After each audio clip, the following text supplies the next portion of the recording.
तोरी के आई देखा हो ये कौन रोज रोज नुकसान करता।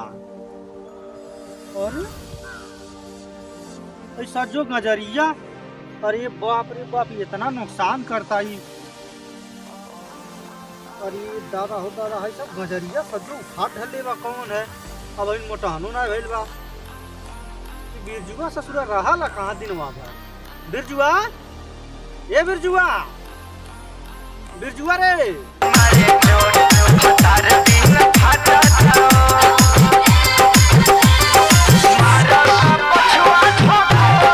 कहो बाबूजी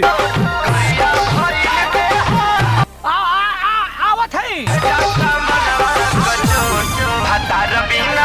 अरे हे जल्दी आ जल्दी आ। आइले आवत है जल्दी आ। अरे आवत। हाँ हाँ आवत है बाबूजी आ गए। आइले रे आवत है। कहो बाबूजी ए हर हरा करे ते दिनवा भर का करे ले। हां कोड़त रहली है। कोड़ा तले है। हाँ दिनवा भर यहीं रहले खेतों में ना। कोड़त रहली जब बोला बोला है करे हई देखा ताटे गजरिया के ना नुकसान भइल बा। हां हाँ हाँ ओ बाबूजी तो गजरिया पता नहीं कौन उखाड़ देले है। रोज देखा ताटी रोज 2 ठो 3 ठो गाजर उखाड़ के और फेंक देता टा कुल। बता खा ले भइल भाई नहीं अबन का खा लगा तो मोटका लेके चल गइल बा। मोटका ले चल गेल। मोटका भइले ना बा मोटका कहां से ले जाए। हाँ सही कहा था। आ दिन भर यहीं रहला। दिनवा भर यहीं रही। दिनवा भर खेतवा में तो रही दिन भर। आज के बाद से अगर नुकसान हो गइल तो मार मार के देहिया हम तोड़ देबे।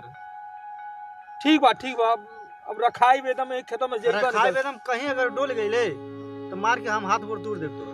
ठीक ना जब खेत छोड़ के जइबा न करब। हां तब बिहान से देखा थे अगर एको नुकसान हो गए तो तू ही के काटब। ठीक बा बाबूजी चल।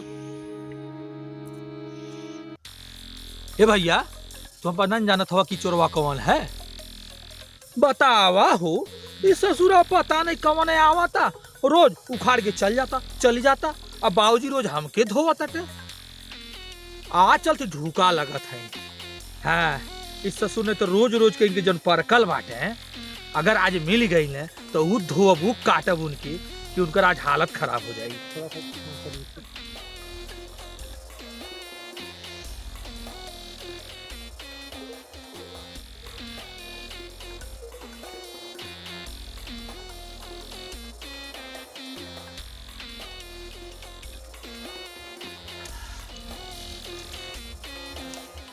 भैया आज तो ससुरा के छोड़ा बनाई। आज तो ढूका लगता है।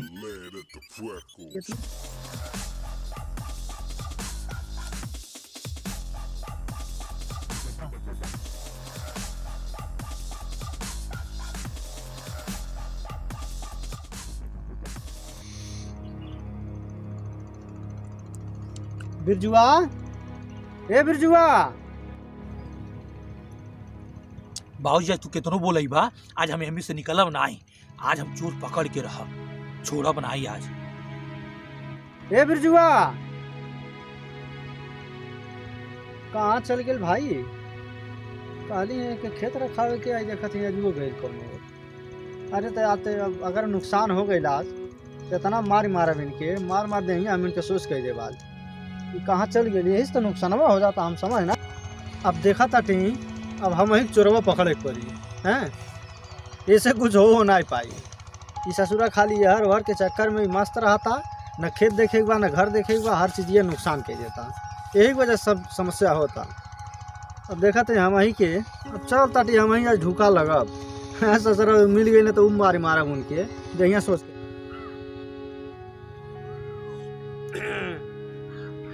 आज तो सड़क पकड़ के रहा। बिरजुआ बा कोनो काम के नहीं। अब हम ही करे पड़ी सब।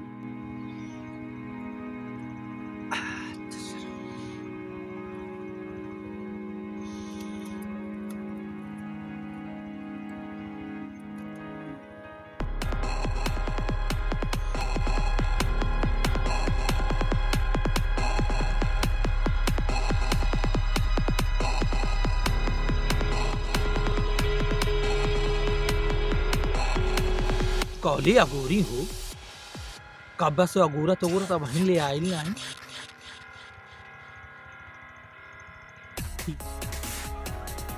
कौन हो बैठल बा बेटा यह हमारा रोज रोज क्या परकल बाटे अब बतावते तो के अब ले आई नाई कहाँ रही गई क्या करो आवा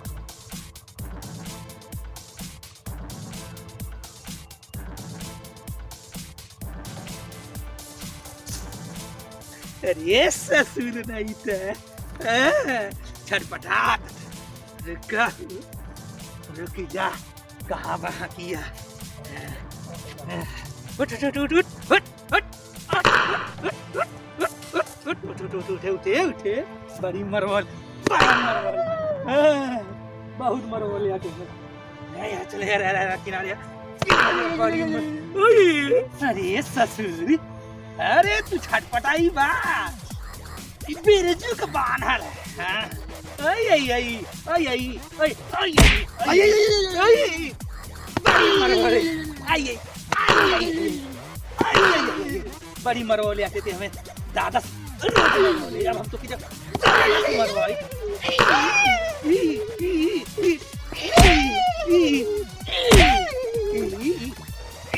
पता नहीं कहिए प्रकल ले रे रोज आप तो टांग के ले दादा से मरवाए तो दादा से मरवाए तो समझ दादा से मरवाए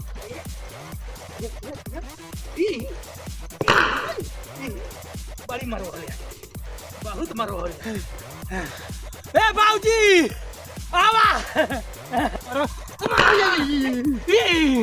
चाहे मरवा नहीं तू के चाहे मरवा ताले हमें सकून है बड़ी मरवले बड़ी ते मरवले भावा बड़ी मरवले रोज रोज ते मरवाओ ताले बाबूजी से आज हम जब बाबूजी तो के मरी है कहाँ भागत है भैया यह चरवा रहा है अरे अरे भागत है कहाँ ए बाबूजी दौड़िया कहाँ बाटे बाबूजी कहीं पता नहीं बा ऐसा में देखी कहाँ का है चोरवा गाँव के कहीं बाहर का गाँव घर है हाँ कुछ बोलते नहीं आई खाली करता आई आई आई आई आई आई आई आई आई आई घर में रोज मरोई पे आई आई कहा था रुका तन खोल के देखी कौन है खोल के तन देखे था ए बाबूजी अरे आई पता नहीं बाबूजी मेन मौके कहाँ भागत है मार के तुम्हारा हाथ बढ़ा तू ए बाबूजी पता नहीं कहाँ चल जाना तन देखी कहाँ का है चरवा कहे कि खाली आई आई आई करता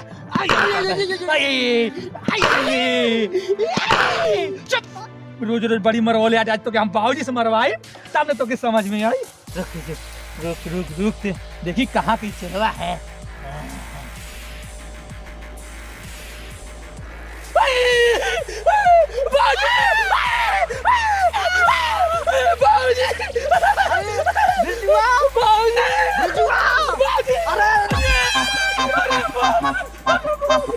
बड़ी मार मर ले अरे रुक रे अरे ससुरा बड़ी मार मर ले अगर आज मिल गई ना आज सर काट के दे सर भूसा लेकर मर ले हमको दो दे है ए भैया अगर ये वीडियो अच्छा लगा लोग है तो वीडियो के लाइक करा वीडियो पे अधिक से अधिक कमेंट करा और वीडियो के हमारे खूब अधिक शेयर करा अगर अब हमारे चैनल के सब्सक्राइब ना कैले हवा तो चैनल के सब्सक्राइब कर दा और भैया जो घंटिया के जरूर दबा दिया।